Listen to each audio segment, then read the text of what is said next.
he said to me the words that I really needed to hear in my vocabulary, in my language, in my head, with my head down and my eyes closed. He said, "You've taken such good care of him, I'll take him now." And in that instant, he lifted Jack's form up from the bed. Oh, but first of all, when I first recognized him, and I didn't say this part, what I said to him was, "Oh, it's you. I'd know that face anywhere." And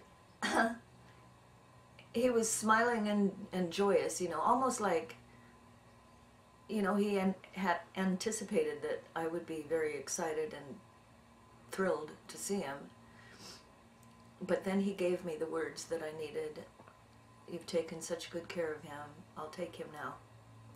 And lifted his form from the bed, and right in the very instant that he lifted Jack up from the bed, the nurse, Fleta Edmonston was her name, tapped me on the shoulder, and she said, "He's gone, dear." And I turned toward her and I said, I know. I saw Jesus come and take him." And she was looking at her watch and recording that exact time as the time of death.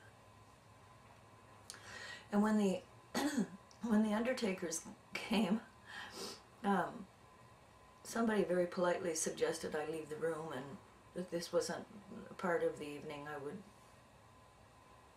want to have in my memory.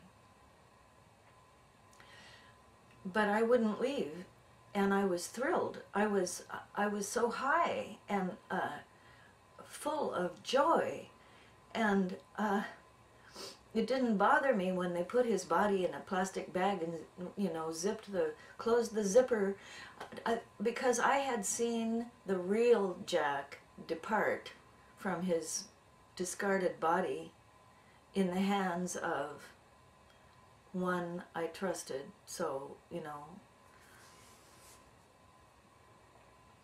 then anyway, later on when I went to bed, in that little twilight before you fall asleep, I had a kind of a little vignette or a little dream or something, and Jack, as a young handsome man with a healthy body, came running toward me like this, and happy, and he said to me, as he was approaching me, he said, "I can't believe I tried to love you with that old sick body." And just then he was distracted by something, and his eyes went upward, and then he started to run sideways with those outstretched arms that had been intended for me, and he caught a football that had been tossed to him. And that was when I knew that Jack was in heaven. So I think that